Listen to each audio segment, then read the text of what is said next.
Oke, selamat pagi anak-anak semuanya. Apa kabar? Tentunya Pak Guru selalu berharap kita semua selalu dalam keadaan yang sehat-sehat. Oke, hari ini kita akan belajar bahasa Indonesia pada tema 6, yaitu panas dan perpindahannya.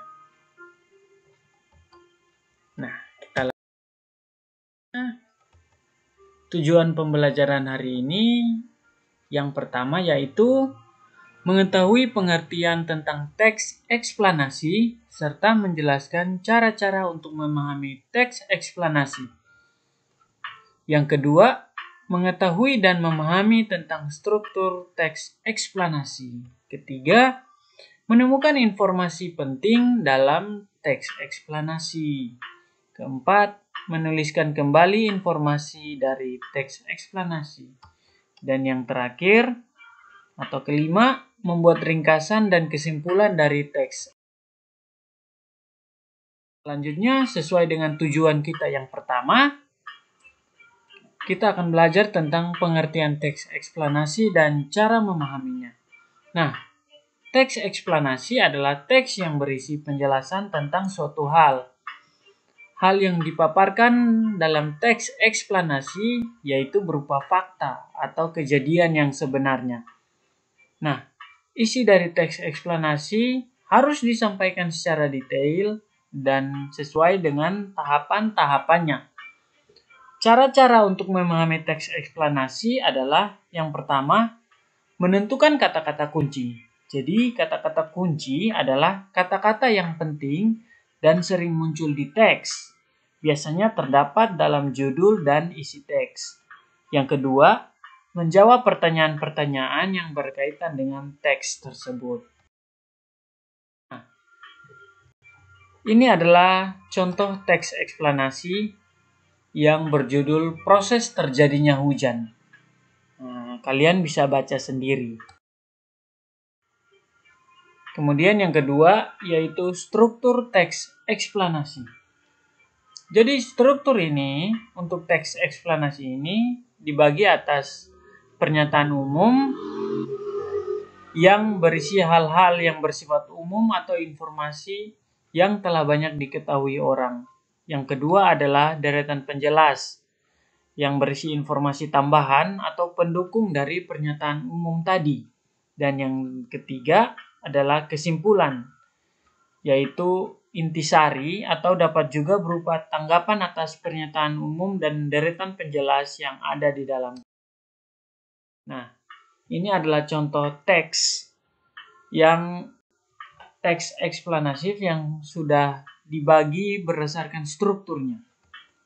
Nah, ada pernyataan umum, terus kemudian ada pernyataan penjelas yang pertama, pernyataan penjelas yang kedua, dan yang terakhir adalah kesimpulan. Tujuan yang ketiga yaitu menemukan informasi penting dalam teks eksplanasi.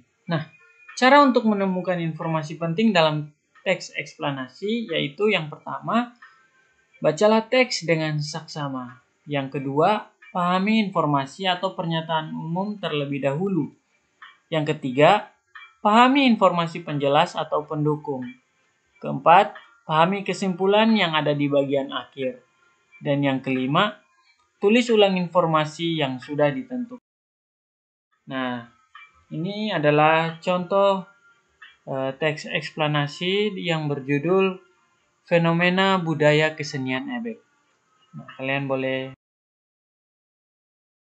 ini.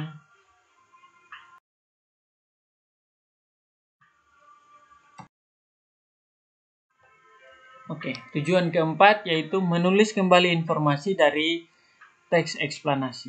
Nah, ada beberapa langkah-langkah untuk menulis informasi yang ada dari teks eksplanasi. Yang pertama, tentukanlah hal pokok yang akan dibahas. Yang kedua, carilah informasi tentang hal yang akan dibahas. Selanjutnya, buatlah pernyataan umum lalu kembangkan menjadi paragraf.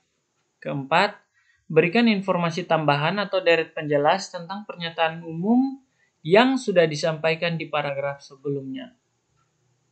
Kembangkan deretan penjelas menjadi beberapa paragraf. Kelima, berikan kesimpulan tentang hal yang sudah kamu bahas berdasarkan pernyataan umum dan deretan penjelasnya.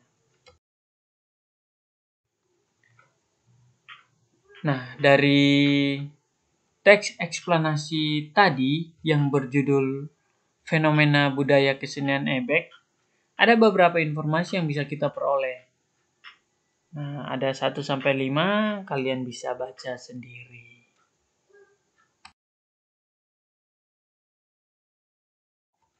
Nah, kita sampai ke tujuan terakhir atau tujuan kelima, yaitu membuat ringkasan dan kesimpulan dari teks eksplanasi. Nah, kita perlu tahu dulu, apa sih ringkasan itu?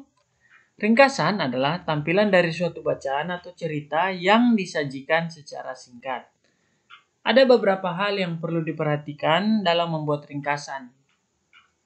Nah, di antaranya bacalah teks dengan seksama, catatlah gagasan utama dari setiap paragraf, kemudian ubahlah gagasan utama menjadi kalimat yang efektif dengan bahasamu sendiri.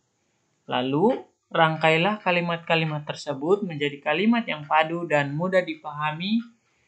Kemudian ada juga gunakanlah kalimat yang baku dan ejaan yang sesuai dengan Pedoman Umum Ejaan Bahasa Indonesia atau PUEBI. Kemudian kesimpulan. Kesimpulan adalah pendapat terakhir yang mengandung informasi berdasarkan uraian sebelumnya. Nah, bacalah teks berikut. Oke, setelah kalian membacanya, dari teks tersebut kita dapat menentukan atau membuat ringkasan dari teks di atas. Nah, kemudian kita juga dapat membuat kesimpulan.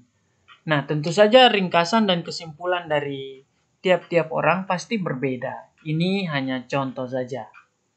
Kalian bisa menentukan ringkasan atau kesimpulan kalian sendiri.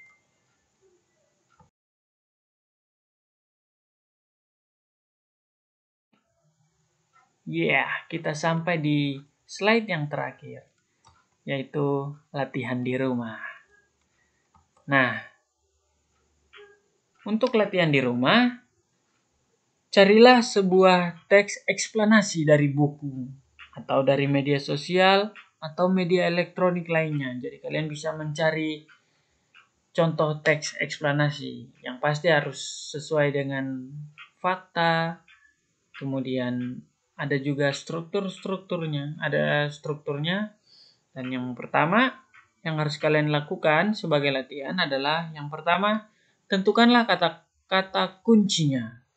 Kemudian yang kedua, bagilah teks tersebut sesuai dengan strukturnya. Jadi kalian harus bagi mana bagian dari strukturnya itu, mana yang utamanya, mana deretan penjelasnya, dan mana kesimpulannya. Yang ketiga, tulislah kembali informasi penting dari teks tersebut. Kemudian, buatlah ringkasan dan kesimpulan dari teks yang sudah kalian pilih tadi. Nah, latihan ini tidak perlu dikumpul, ya, tetapi harus dikerjakan supaya kalian bisa belajar di rumah. Nah, selamat mengerjakan. Tuhan memberkati.